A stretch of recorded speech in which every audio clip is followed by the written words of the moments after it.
Hi, everyone. Welcome to today's 12th episode of Exploring the New Age with me, Julian Wells, and Don Murphy, my co host. Hey, everybody. And we did have a special last Thursday, and yeah, that was not on schedule. I'm still getting responses for what people thought about that, and include the time, like if the timing was worked for you or not. I know it was very short notice. Just so happened we had some really exciting information to bring forward. Um, I would like to do a part two to that, and maybe even if there's a part three if it comes up. Um, and so, just like with this show, I'm going to make an assumption that you caught it. So, I'm not going to go over too much from past shows. This is kind of like an episodic system. That's why it's kind of been And led to episodes, as in you do watch them in order relatively. and if you haven't caught that special show, you make sure you do Make sure you because do. it was something else. Very, very exciting and It was. really is demonstrative. I've got a little fuzzy thing on my mic. It's very demonstrative of my personal excitement and growth and change Definitely. and where I'm going. So if anybody is really, you know, in that kind of world that I'm coasting through, of course they'll be really excited to hear what I have to say on the subject.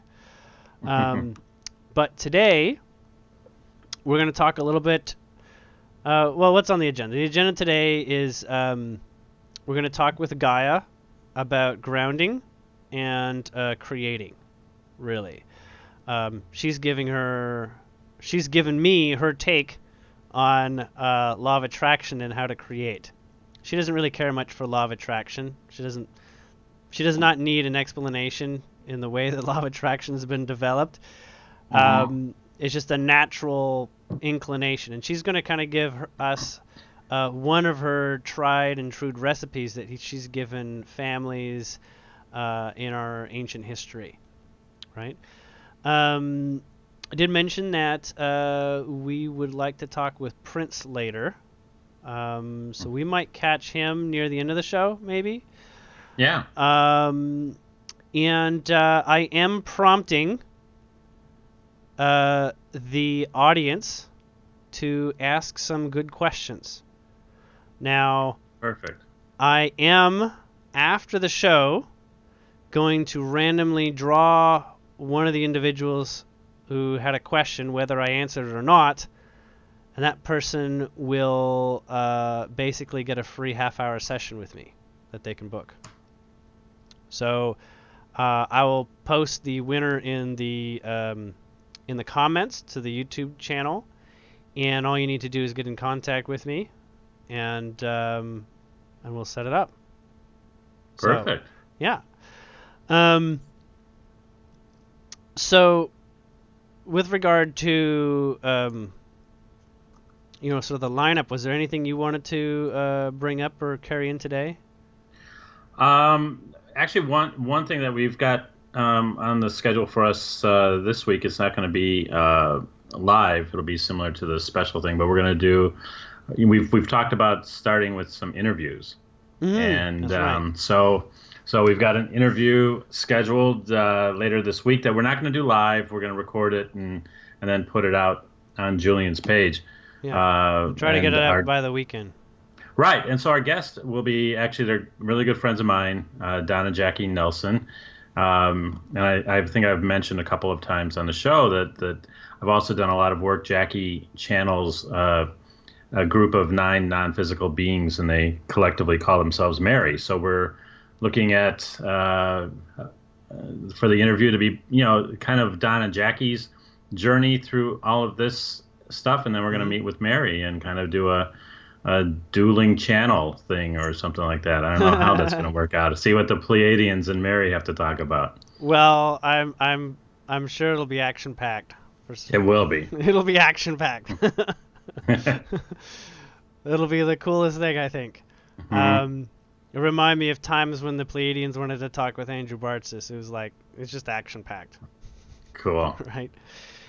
Um, so I know that I've talked with Leonara, and we talked about the sun in the past, but today we're going to focus in on Gaia's involvement, really, because we'll call Gaia, what will we call her? We'll call her basically like the person who knows how to work with the sun's energy. We'll put it that way. Like Gaia, like a partner, knows how to work with her partner, the sun. Difference is that, the sun's kind of polyamorous. He's got all the other planets too. But really the sun, the Earth is, the sun's favorite, we'll call it, in this place and time. The way we look at it is a favorite. And the Earth has the moon to sort of like, help it find its balance in creation and whatnot. So Gaia, I will identify as a female energy and a very grounding, earthly kind of element, like earth element, rather than water, air, and fire. Even though she has all of them in a perfect balance, she provides grounding, and that's her offer, really, kind of like a mother in a way that offers grounding for a child to grow and to develop and nurture its creative aspect and its ability to create. So Gaia does that, and she basically, like any spirit body that works with you, she's gonna know everything. Okay, you can't really pull over any deception on her, and so she loves you. Good thing is, she loves you even if you are a mess. You know what I mean? Like even if you are, feeling like you're completely out of alignment, she loves you until the day you decide to leave. But she does have certain conditions for you to even show up here. So before you even show up here in the incarnation system, incarnation grid, you have to agree to a couple things.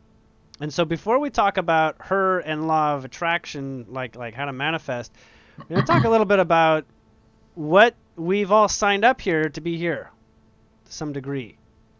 And it really answered a lot of questions for me. So I felt really honored to have that ongoing conversation. It wasn't a single communique. It was like multiple times. Gaia tends to do that. She tends to be a bit more of a whisperer. The sun tends to be, shout, and you get like phlegm in your face. It's so loud, But Gaia tends to whisper and take her time. She really, you would think that she's the kind of person with all the energetic activity going on and all this sort of thing on the planet, earthquakes, hurricanes, things like this. You think she should be all about, getting down to business and making things happen right away. But really, she has a sense of time that is far more evolved than ours. So one of the relative conditions for having a human experience, mind you, the plants have a different arrangement, okay? Their level of intelligence is different. The animals have a different level of a different set of rules. But humans have the most rules. And it's not really a rule so much as you need to adopt 21 different things while you're here. And when you have accomplished the 21 different things, you basically don't need to stay here any longer.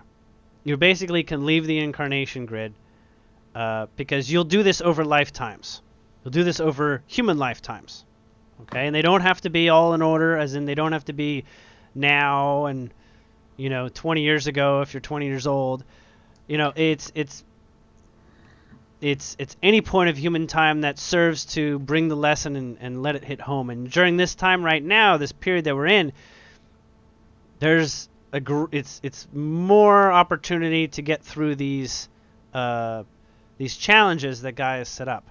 Now, if anybody's familiar with the major arcana from a tarot deck, such as the Fool through 21, there's 22 cards. Well, Gaia basically established those archetypes for human life on Earth. And she established that these are what would be required for you to get the most out of living on Earth, pretty much. So you have to basically master 1 through 21, not 0. I'll explain in a minute. but you basically will master 1 through 21. You'll also note that these move from one to the next, as in they actually, one fuels the next one and fuels the next one. So when you sort of go through one of the cards, the next logical card is ready and willing to work with what you just like figured out, or the advantages that you've just sort of come through. Right. So skipping over is very difficult. And even so, we do skip over, right? You say, forget this, I'm just going to skip it.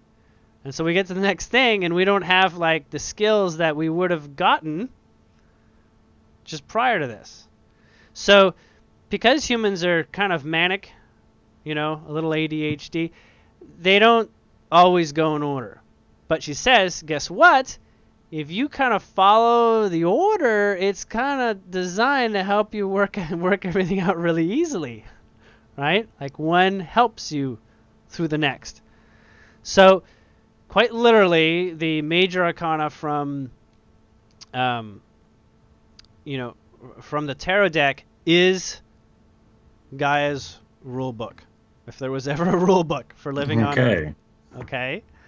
Now, she calls it, this is the 21% that you need to agree upon. So 21% of your life is going to be trying to figure this out. So that's why there's basically any challenges in life, is trying to figure this out. And how are you going to accomplish this based on who you are? So when you come into this world, you can only be 79% who you really are. 21% is hidden by the fact that you need to agree to certain grounding vibrational energetic experiences, archetypal experiences. So you're really, at any point, no more than 79% authentically not from Earth. That's the most you could possibly be. Mm-hmm. So you got like a star seed. They're like, what is it with these 21 rules? I don't like this, blah, blah, blah, blah. I don't like it. But, depending on what culture you come from, as in, space age, culture, a lot of these will be a lot easier for you than others. A lot of, these arcana cards will be, easier to pass through than others. So, and the reason why it's they're in order, you think it goes from 1 to 21, but actually it cycles. You start over at 1. So when you're done with 21, that leads to 1. Does that make sense? It actually leads to 0, which is who you really are. 0, the fool. That's your 79%. That's the you. That's why it's in there. It's like, that's the real you. Now, the fool is basically that individual that doesn't give a whip about any of the rules. Does not need to know anything about the 21 basic grounding experiences that you must have in order to have a human life during this time. There was a time in Atlantis, they didn't have 21, they had 16. And Lemuria had 11. But the animal kingdom itself only has 3. So the vast level of complexity we're agreeing to here. Right. Right? So the insect kingdom has 2, and the plant kingdom has 1 rule. The mineral kingdom has a lot, has somewhere in the hundreds, actually. So why are there 21 now as opposed to Atlantis? Why were the additional ones added? Those were ages. Okay. So basically they evolved, and guys said, let's upgrade all the learning. Okay. Let's upgrade. Let's get more astute. Let's get more practice. Let's get more powerful. Sure. With the details. Let's get into stuff. See, they were much more lightheaded compared to us. They had a lighter vibrational density, okay, which really doesn't help explain much because they have physical artifacts, but a lot of the physical artifacts will not stay very long. They'll disintegrate because the energy that keeps them alive required more present moment attention. Imagine things that basically is like built on sand. Lemuria is like built on sand, right? Atlantis was built on earth earth buildings as well. They didn't use trees or anything like that. So these things get factored in by erosion. You don't get a whole lot remaining. Mm-hmm. So in the sinking, There was less erosion at Atlantis, which is why we're able to experience Atlantis in a physical way to some degree. But that aside, just take note that they were living in less complex social arrangements. The populations of the planet were much, much smaller. The diversity of cultures was much fewer. Okay, so at this point in time, it's all about if you basically figure out all the 21 rules, and these rules are not meant to hamper you. They only hamper you in your inability to work with them. Okay, so when you do like a tarot reading, and you get something that's like, oh man, that sucks. That's a sucky situation. That's because you're supposed to work on that, buddy. Right. Like that's your signal. That's your cue. Work on this. Play with this. Work on this, and you'll get other cards in a spread to tell you, take some advantages from these ones and this one, and take some skills from this and that. Now it's not just major arcana. The minor arcana, they're basically the major arcana, but like sifted out and split out and looked at from a completely different way of looking at things. Okay, it's a completely different frame of reference. But the major arcana are really where everybody's attention can sort of like get the most out of the experience. The minor arcana dealt more with the elemental, the nature of the four elements, really, and how the four elements sort of run the way Gaia has designed herself, right? So Gaia is actually principled to the minor arcana, the ace through the 10. And so she's got 40. She's got 40 rules in her own way. So you can attribute yourself with working with that, but the human world is the major arcana, which is, you'll note, beyond the four elements, as in gets into relating with other stars and and off-planet things, because Gaia does have a relationship, and so do humans, with non-terrestrial experiences, and more so. So the other thing is that in practicing that, you'll note that the next easiest step will be whatever you've mastered. Might not be the next card in the sequence, but like possibly the next card that you've mastered in the sequence. You'll find out that as you go through the definition of them all, you'll know quickly, like, I got that, like I'm good at that, like I have got that skill, I understand this, implicitly. I'm really well founded in the understanding and practicing of this. And you can go through them, and you'll literally, it's like a resume of like your own spiritual growth from a human level perspective. Okay? And when you can go around and around and skip and get good at some stuff because you like those subject materials, right? But generally in the past it was master one of them in a single life. Like just do one. So what's particularly interesting is all the people that were not from this planet, who haven't had 21 human lives, like maybe just one or very few, they're going through a lot. They're going through a lot of them. So we talk about starseeds helping out humanity, light workers helping humanity, and half of them are fed up. Well, no kidding. You're going balls to the wall. You're going very aggressive on what it takes before you can be an effective communicator of creation and how you create, right? And share your creations. So the point is, once you've gone through these 21s, you can really be you without limitations. You can really be ever present how you ever wanted to be.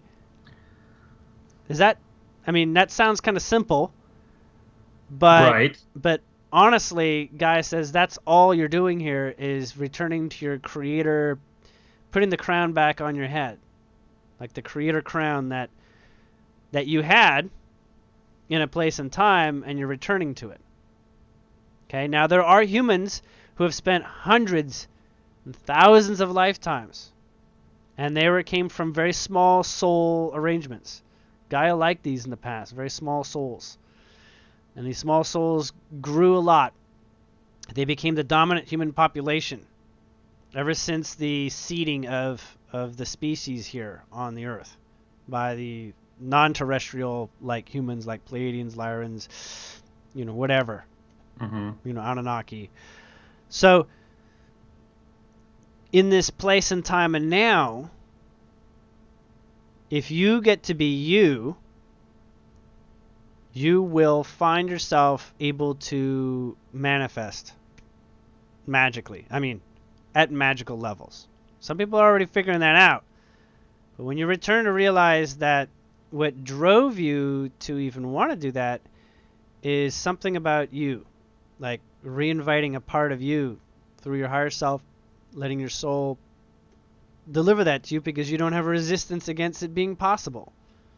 These rules kind of stymie, is that the word? Stymie your soul's ability to come through the human body. Okay? So there's this aggravation that occurs in most humans, and that takes over. And the aggravation is this place where I can't be me because of all the rules, because of all this and how I should be, and who I'm stuck with, that sort of thing. Grew up with these people, grew up in this culture, I'm stuck with these things. Well, they happen to be the ones that would get you to figure out how to get in shape the fastest. Think of it in another way. And this may be a bit more exciting than the idea that you kind of got stuck in a cage and had to deal with the rules of it. Okay? You wanted to be the Olympics, and a lot of people wanted to be the Olympics, so everybody couldn't compete for the same sport, right? So everybody took like a piece of the pie and said, I'm going to get good at the javelin. I'm going to get good at swimming. I'm going to get this. I'm going to master this zone. So what happened was everybody jumped in and decided to master like one of the arcana, right? And they said, you know what? I'll be damned. I don't have time to figure out all the other ones. So I'm going to make friends with other people who've mastered the other ones. And these friends, they're going to excite me. It's going to be worth being exciting to be with them. And yes, I'm going to expect them to push me to learn these. And that's when you're like, oh God, this relationship's going south or something. My friendship's going south. My marriage is going south. Why? Well, they're just feeding you what you need to get somewhere faster. It's like seeing the advantage in negativity. Right. Right? It's all a matter of perspective. However, in the perspective of, oh my God, my life's going to hell, you're not going to be able to do a lot with that. So what does that drive many people to do? Find out how to not be in hell while observing it and become the observer and find a way of mastering your emotional spectrum. Because your emotions let you know that you're following the rules and creating exactly how you've been sort of hypnotized to do it.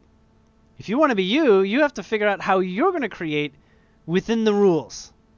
Does that make sense? Now, these rules, you notice the arcana don't say anything like don't steal. They don't say anything like don't kill people. It's not those kinds of rules. Okay? These rules are unbiased to whatever you are. So there can be no judgment in that. There's only self-judgment for how do I help and make these apply. So one of the things I thought about doing was over time do a special show on each major arcana card. And, I might do that if people are up for it and I get enough sort of like, positive interest, right? Right.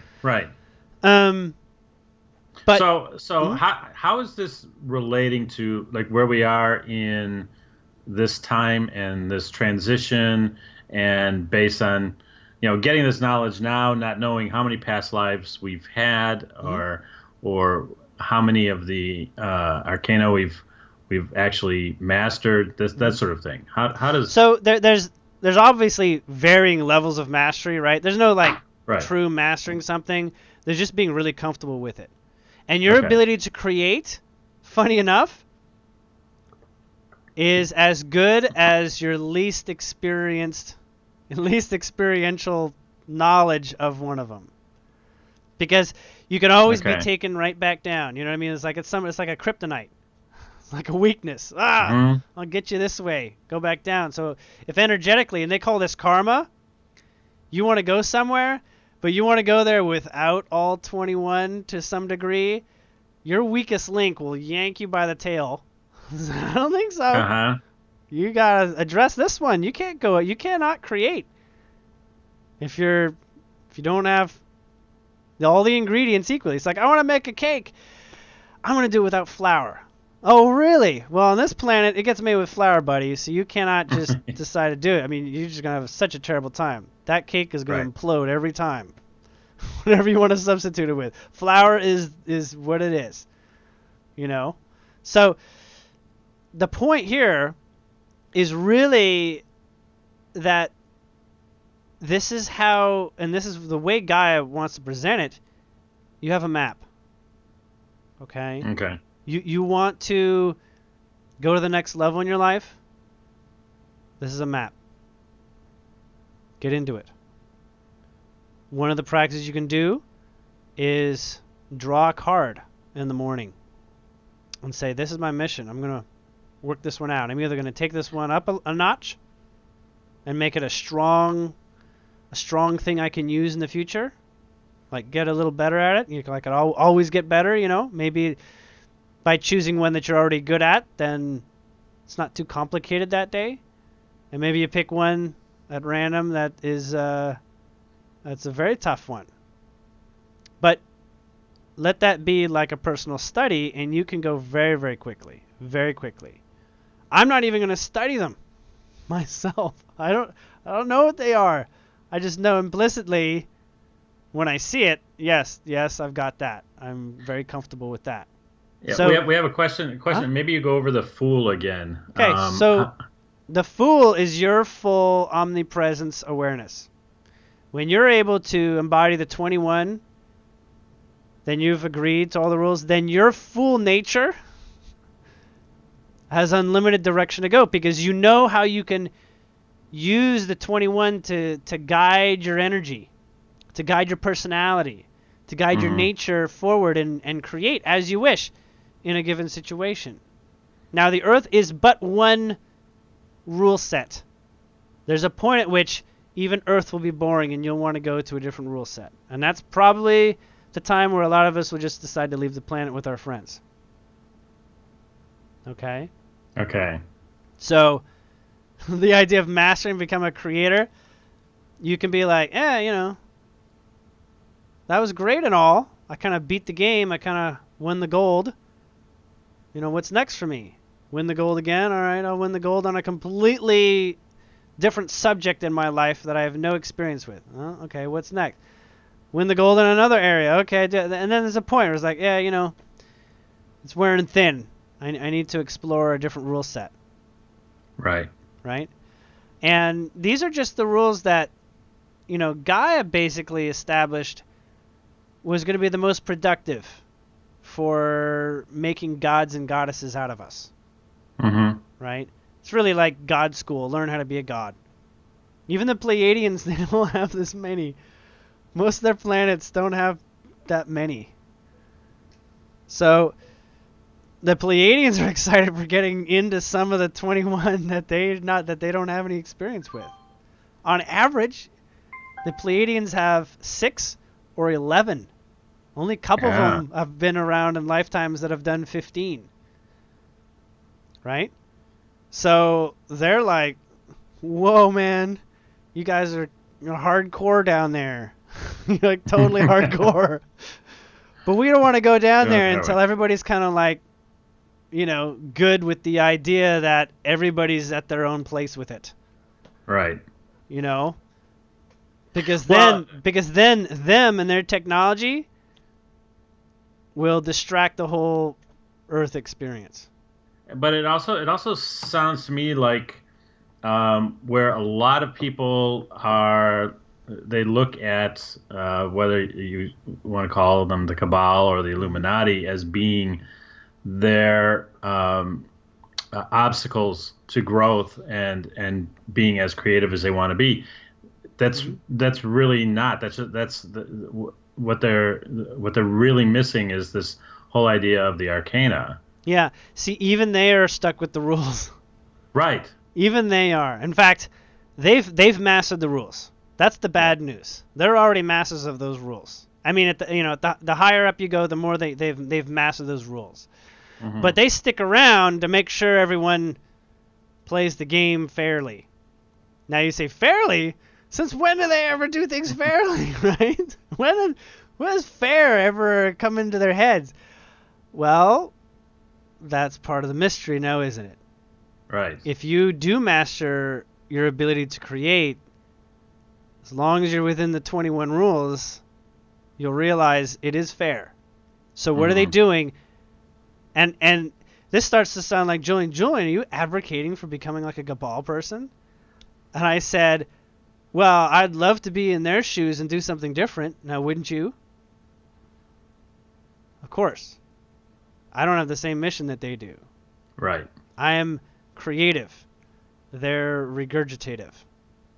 They're not able to explore because they've been here so long, their lineage has been here for so long, that 79% of them is just lost in other human lifetimes.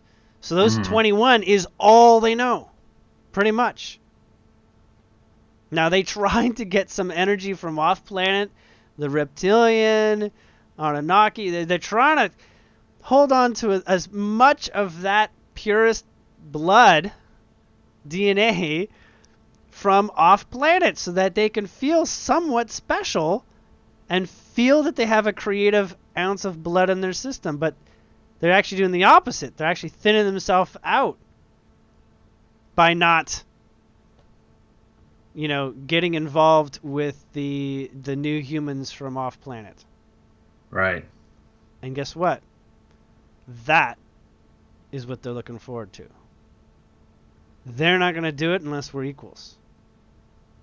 They want to play with us. Mm-hmm. They want to be absolved when you realize that they were following the 21 rules, and so can you. And then they don't have to do it anymore. Then they'll explore creativity through you. They may even give over their wealth to help you do it if that's what it comes down to. It's like they will use the energetic backing that they have, probably acquired over so much time, and say, oh, good, I've got somebody I can share this with. I hope you're interesting. But they'll already figure that out. They'll already know it's interesting. So at this time, many of them don't know this because they weren't graduated into the full understanding of Earth's grounding arcana principles. But they're about to, because Gaia didn't just tell me. Gaia's telling a lot of people. And if you're sensitive, you'll get the messages somehow. Now, sensitive is relative. It has to be sensitive with an intention in a specific direction. Right. Gaia just happens to have been a guide for me for a very long time, so, even though it came through very subtly, she basically backed up every question that I had with letting me know that I did understand. So, in this sort of way, we can begin to approach life with a little bit more planning. Right. Right? So, in this way, it can be a little bit more organized. Now, Gaia is not a big proponent of organization. She's not super hyped about the way humans organize. Right? And so what she did, she gave all the power over to organizing from the feminine perspective. So when organizing, you'll have to do it in a feminine way. You have to do it with the female aspects of multitasking and all this, right? Masculine way can be very, like a horse with blinders. Very strong workhorse, very focused. Right. You get a lot of things done. So for males, or for people who are, adopting mostly masculine experiences or masculine energies, you want to basically start listening to the guidance that doesn't come from another person, but comes from within you. Mm. So your feminine nature will be your counterbalance. It'll speak through you. Now, women who have been, either pushovers, started the women's movement because of that, or women who are also masculine at this time, since masculine has been a way to sort of like push back and build some sort of strength, you will find that you have the same situation as the males. You'll have this feminine. Just follow your female nature.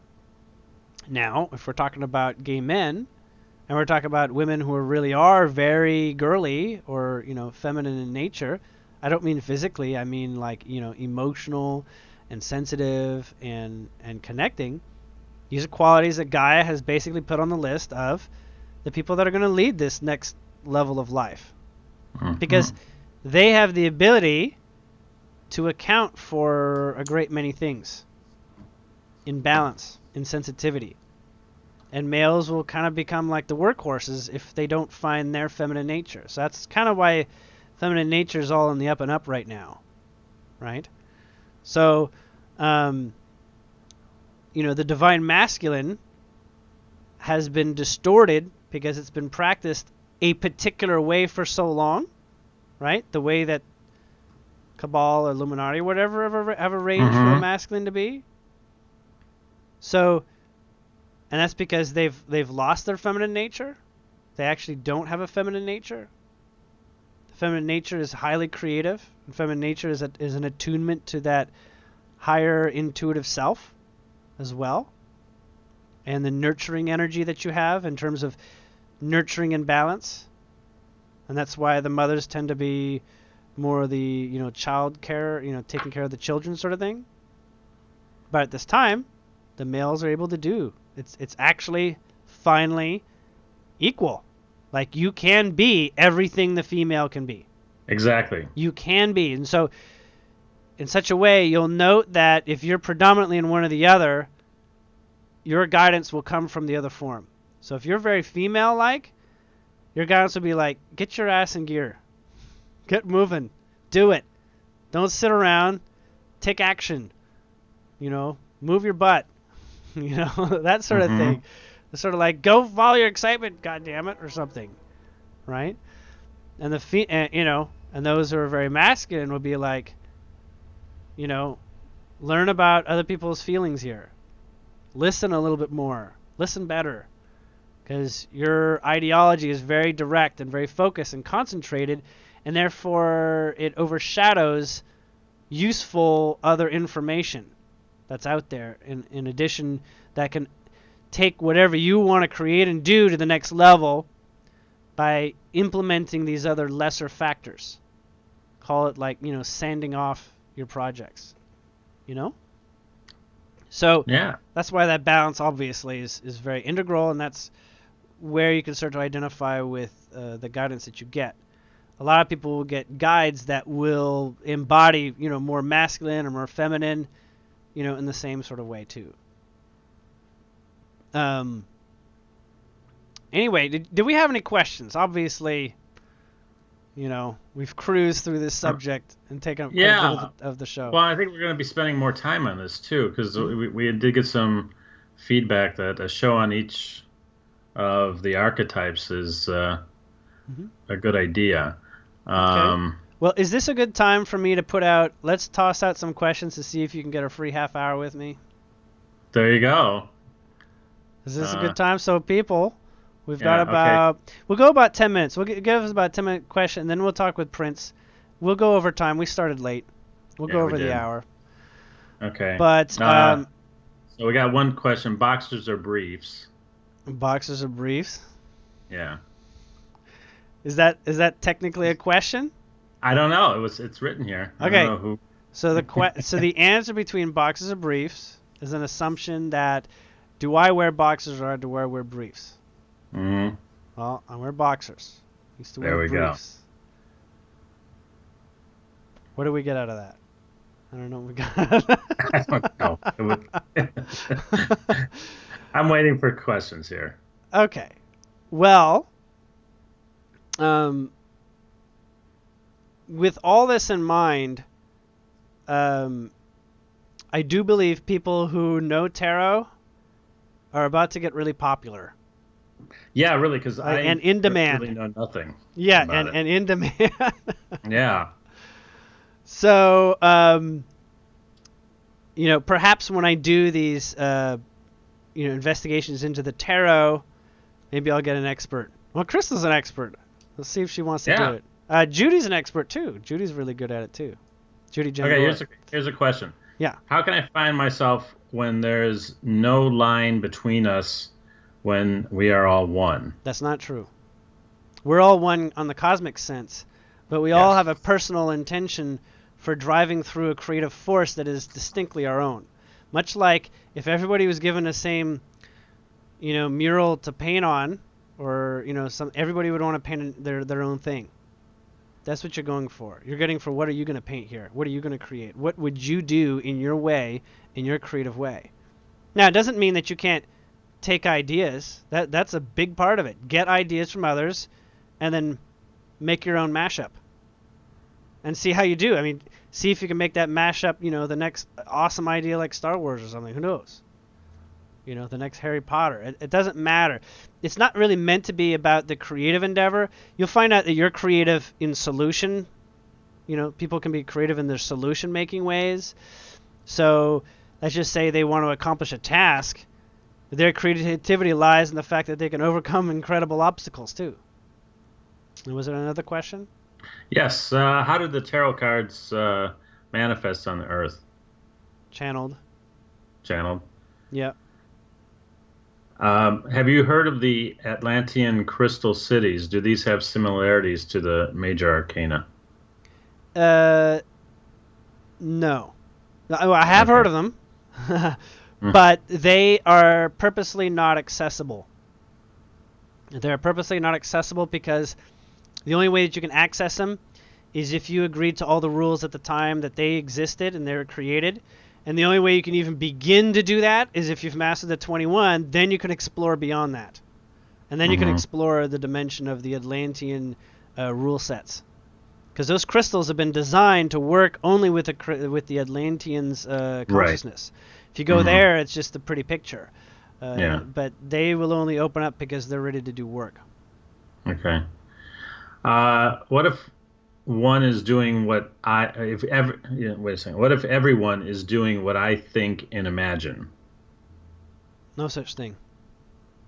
You can find opposition to everything that you're doing and imagining in every second that you visit any person on the planet. You'll note there is no true everybody's experiencing the same moment. There is when you choose an experience that's not very human, like maybe some ayahuasca or doing a major trip, astral trip and all that. That's fine. Yes, you can be. But that's just simply to let you know that the rules are not what you thought they were. A lot of the times you would stay there if that was fundamentally a more valuable experience. And trying to attain returning there is good. Now, I am going to reiterate, I did talk about using substances on the show on Thursday. Right. I did advocate for that. I did not advocate for becoming dependent on them at all. Right. I advocated for the exceptional experience, and that you would find it in the direction of the first thing that was easy for you to access in your life. Like if it was a joint, that was the first drug that came available to you, then it is. If it's crack, then heaven help you, it's crack. Okay? But the exceptional experience is basically seeing outside the box. And you'll be more yourself because when you get outside the box, it has less rules than here. Okay? Fundamentally less rules. The world in which everyone is like living on a high from like alcohol, there's less rules, you'll note. A whole lot less rules. People love that. But that world hasn't become this one yet.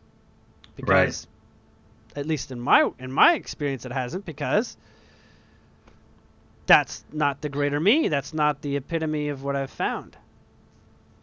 Right? It's funny because I had extreme high tolerances to alcohol. It was like, don't even bother. We're not even going to let you get drunk. It's just not, no. So, any more questions? Do each of the crystals have a simple purpose or rule to offer us? You're talking about the dynamic range of crystals we have here on Earth? I think so. Well, yes. They're basically hold archetypes of Atlantean personalities.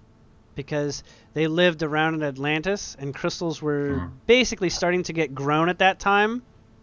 Think of like crystals as like the laptops and smartphones of the Atlanteans. Okay. They kind of like embody a lot of what they did. Okay? And so at the same time as crystals are helpful and they can help you speed your way through many ways, when you're mastered your 21 or got to a very comfortable place where you're 21, crystals will make a whole lot more sense to you. Like you'll be able to take on and work with a larger range of crystals. But yeah, is there definitely some crystals that are more helpful in given points in people's journey? Of course, definitely. Okay.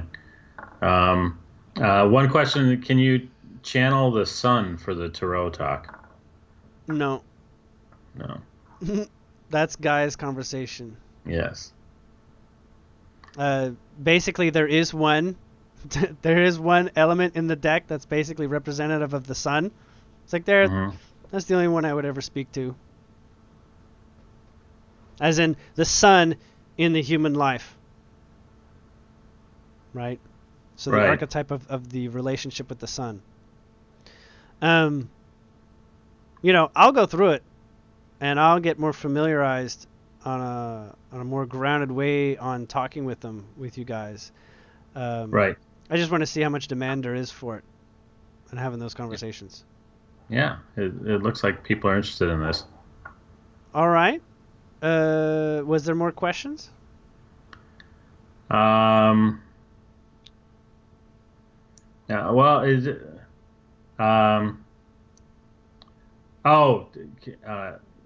yes, it was meant Gaia. He said sun, but this person said sun instead of Gaia. But okay, so yeah, no, go ahead. I can do that. You can go ahead. Oh, you can channel Gaia. Okay.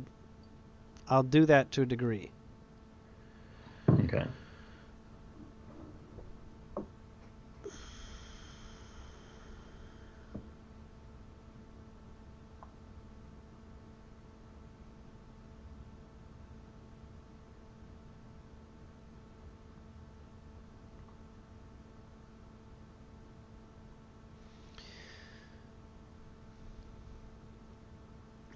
She says that the first people that she gave the instructions to were 3 wise men. Now these wise men were essentially the epitome of the human example, much like Jesus was or any other great being. And they found themselves together and they philosophized and sought a way to help others receive the experience of their wisdom and of their age and experience in a very fast way, as in could benefit quickly through sort of like the Cliff Notes. And one of the wise men said, I disagree. I feel that if anyone is going to make use of this, they need to have an objective in mind. And this will be like that kind of element that will help them attain their goals. And so I'm interested in helping those who have goals in mind, and they will learn and be guided through me on how to accomplish their goals. Another wise man said, I disagree. I feel that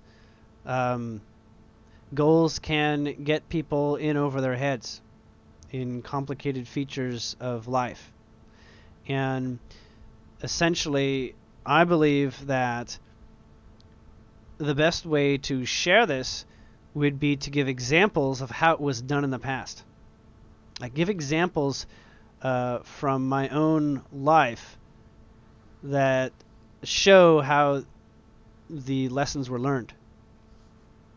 And the third wise man said, well, I disagree as well, though I appreciate you two observing how this might come to pass.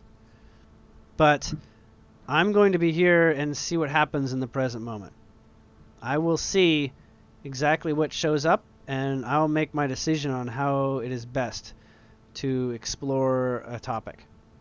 And I fundamentally will seek the wisdom that we've sought and keep a connection with that channel of wisdom. And so the person that answered that was Gaia. And Gaia said, well, looks like you'd like to get a little bit more deliberate about how things run around here. So they worked out the 21. They worked out the underlying principles of them. They grew, expanded, until they were relatively well fleshed out for your average individual to interpret. Do they require some level of interpretation? Yes, they can. But they can also be explained by one who is wise and skilled in the subject to any manner of individual. That is a case in point for indicating your mastery over that specific archetype. I wish you well in this adventure. The three wise men enjoyed it.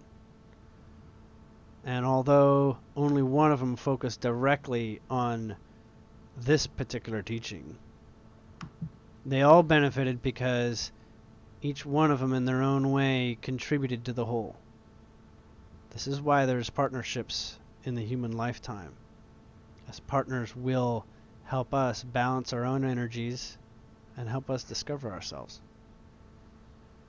Gaia, as the individual, has asked for the moon as her partner and has gone to great lengths to cherish that experience.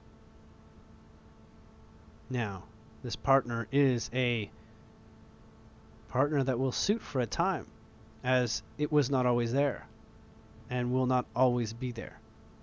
But it'll suit for this period in this age. One thing that Gaia wants to share before she sort of concludes, she says, you came here to have an adventure, which is the ingredients of fun mixed with the thrill of overcoming limitations, fears, and the unknown. Within the unknown lies the greatest creative potential you could ever discover. That is within you, and it is without. The elements that are without, I've prepared those. And I look forward to discovering many more in my journey that I can present to you from my way of looking at creativity. Now, you have your own. Bring those, and you will belong side by side with me and be able to offer a creative influence for anybody that desires a similar experience. I'm not suggesting that you desire a similar experience to me, but we do have a lot in common, and that goes a long way. I share this planet, my body, with you, like I share my efforts with my children. Love you all.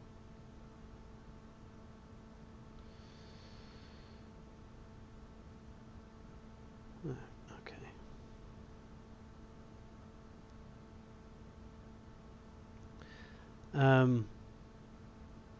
How did it go? Really well. Okay. Thanks, Julien. Thanks, Gaia. Okay. Well, was there any questions on that in this moment? I know we got like a delay, so I gotta be like stretch out that. You know, let it roll on for what is it, 12 seconds, 17 seconds? Right. But I think I will. I'll leave that question open. People want to ask questions of that, but we'll go to see what Prince had sort of queued up. Perfect. Okay, so Prince wants to talk about death. He says it was one of the reasons why he knows that we saw it the way that we did. We saw it as death. There are plenty of other people in other timelines who did not see it as death and did not see it as something nasty. Okay? Just so happens we saw it as something nasty because we believe in nasty things, such as people who will off you for not fitting in line, that sort of thing. So he was fundamentally, whether it matters or not, he was killed. And he knows that in this dimension of awareness of him, we will see lots of evidence to the fact that he was killed. Okay. Like, we will continue to see that. We'll continue to see evidence and reasons. He does want to explain that he agreed in this version where we see him killed. The reason why he's agreed to this particular experience the way that it happened is because he felt like he was going to win in the end. The reason why he felt like he was going to win in the end is that all the research was also going to unravel some significant change. He believes that people who investigate his death and get down into the whys and the who's and the what's and the where's and whatever will find a lot more about Prince than they ever knew about him, in the way that would awaken people. So, if you love Prince and you want to see vengeance or figure things out, follow the breadcrumbs that he's left. He said he designed them in his music, in his actions, his words, his interviews. Everything that you can gather that's available is enough, he says. And he says, good luck. First one to the finish line gets to greet me in person, he says. Now, he wants to talk about death in the way that many people are still confused. He knows that I'm familiar with the death experience, not in a first-hand way, but in that way that I've been educated by those who have died. Mm-hmm. So he's interested in me sort of going back over that. And he'll chime in with his particular comments. Okay. So, to reiterate, in a very short span of time, like abridged, we have a timeline experience. Our lives are timelines, which basically means that time is not linear.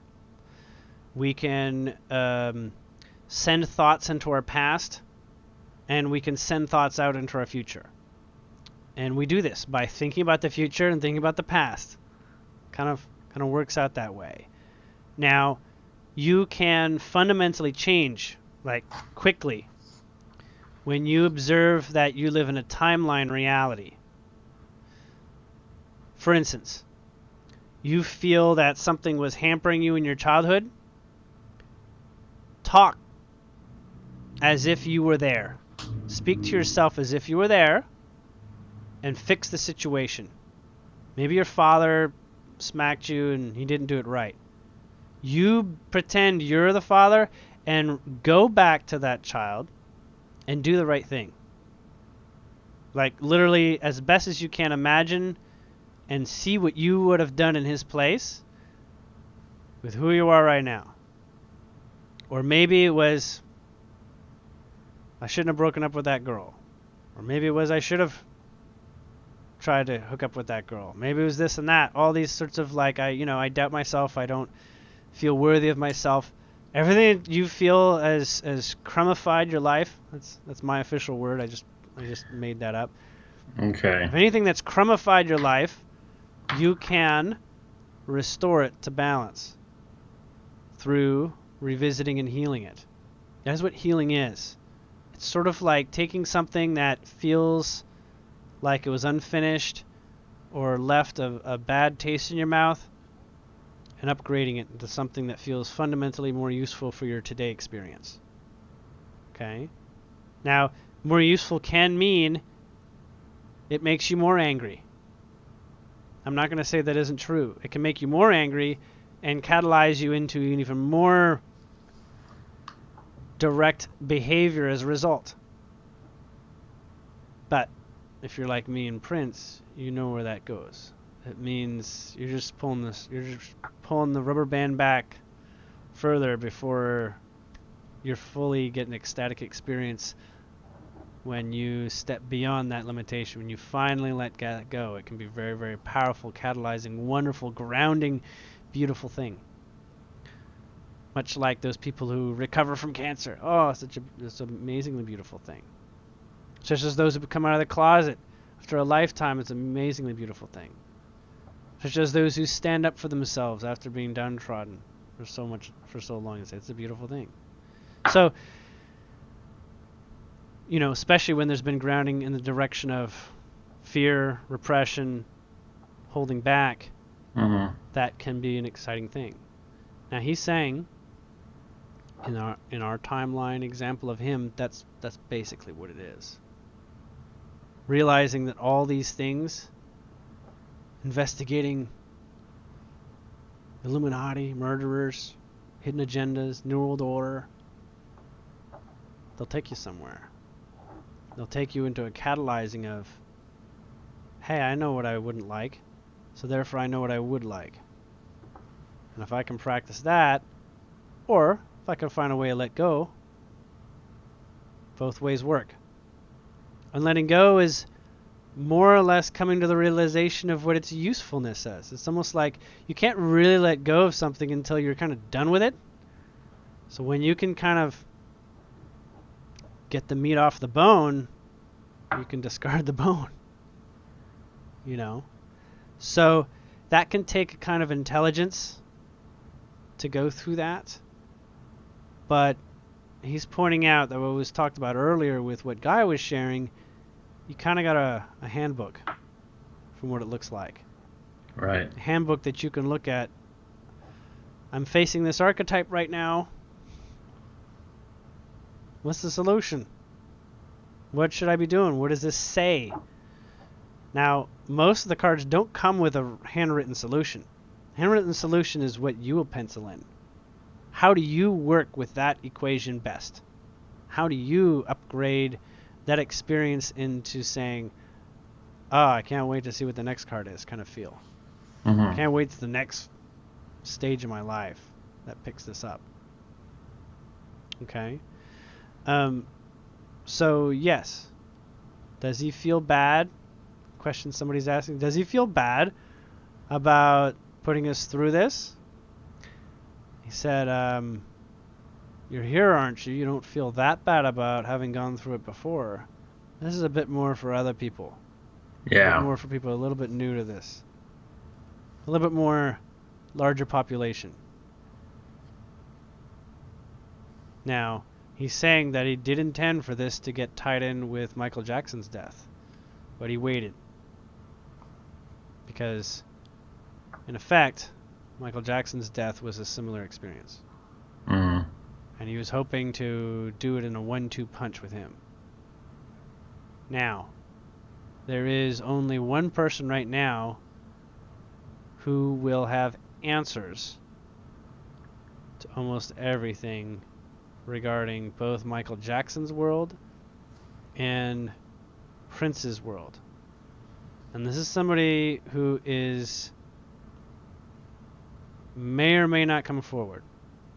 But she could have before. She had an opportunity to come before. She knows she's got another shot here to become an insider and disclose on a much more literal level than she's done in the past. And I'm not going to say her name. But either way, Prince has a lot of faith in her. So I have a lot of faith in her too then. Because he doesn't... I just put it this way. The Prince that he is right now has no reason for kidding around. He really doesn't. Especially when we only give him about 5 minutes to talk. He has no reasons to kid around. So is Whitney Houston's death, is that also yes in there with Michael and Prince? All those similar reasons. Mm-hmm. There are only a few others. But he says one of the most interesting deaths that you could ever study would be Andy Kaufman's. Yeah, It's that's very what I hear. similar to Elvis Presley's, actually. But when you are able to sort of realize that people don't die, that they simply follow their timeline that is disengaged from yours, Mm-hmm. you know, there's a point where say, I'm fed up. I don't care about Illuminati anymore. Blah, blah, blah, blah, blah, right? You're like, I don't care. Well, if I still care and we didn't have that conversation where you convinced me that I shouldn't care exactly, you just may take off without me. Right. And I'll be like, oh my God, you should care about the Illuminati because they killed you. You should care about them because they got you. You see, you should have cared. You should have cared more. And that's just you facing exactly what you need to look at.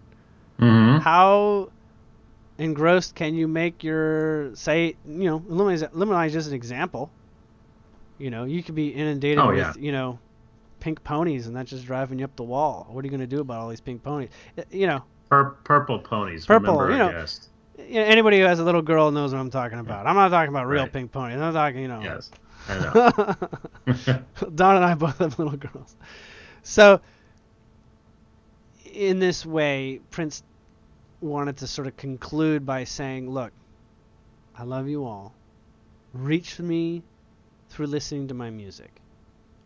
It's the best way to talk with me. And I'll be there. Don't concern yourself about moving into the timeline where he's still alive. Okay. He has spawned many, many other artists in this world that, and especially now, will take a cue from his work. Mm-hmm. Many will.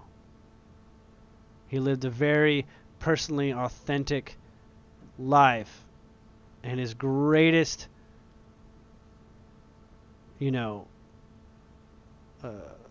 thing that bothered him was every opportunity he did not take to be more himself.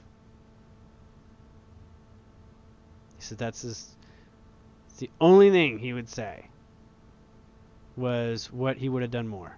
Because he realized in the end that accomplished everything. Being himself. Right. Right? That 79% of you that Gaia said was not you, that will push through all the obstacles. That will give you the vitality to push through all the lessons. The more you drive to be you, the more you'll have the energy to tackle it all. Nothing will overwhelm you. Be fundamentally excited for the journey, no matter what it is. So find out who you are. And you can always find that out. There's no rules in any way that hamper your ability to discover yourself. Only your belief systems of how that can be. So expand your mind and see what you really are. Don't need to become dependent on anything that helps you expand your mind. But look for the success where you can repeat that state of mind outside the substances. Almost like saying, I'm going to do it, I'm going to use the substance again, and then I'm not. But I'm going to imagine what it was like if I did. I'm going to imagine what it was like if I did. And then you can actually start getting there without it.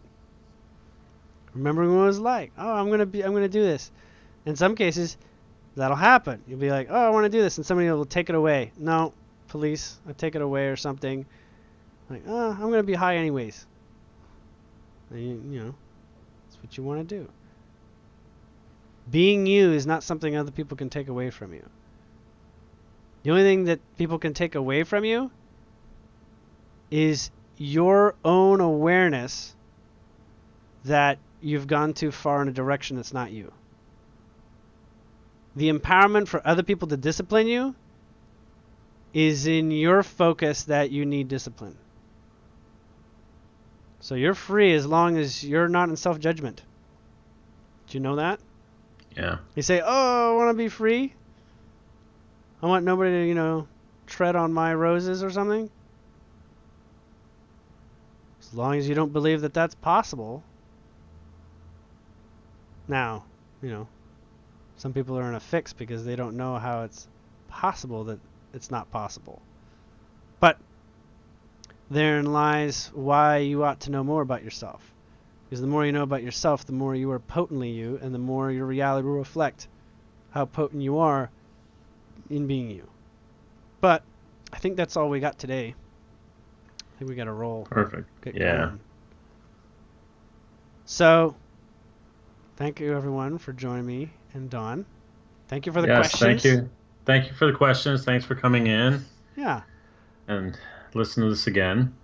Yeah, listen to it again and get those questions in. I'll probably pick the winner within 24 hours of this getting posted, which I think is today. I'll be posting it today. Okay. And of course, if you ever want to reach out to me in person, you can reach me at julianwells.com, and at julianwells.com/book-now you can look at my agenda, or excuse me, my schedule, find a way to book time with me. And you can find me on my Facebook public page. And I believe some people might ask me if I'm going to go through with that project of doing auras. I am. I'm just getting a little bit more guidance on how to make that a much more a project that can go a lot further than what I originally thought we could do. So a little bit more time is going into it. It's going to be a bit more prepared for people who have maybe not even ever heard of me and just want an energy reading, and they come across that and have no idea about me. So I want to make it as top notch as I can make it, squeaky clean. That's that perfectionist in me. So, all right, everybody. Good night. Super. Good night, everybody. Till next Thanks. week.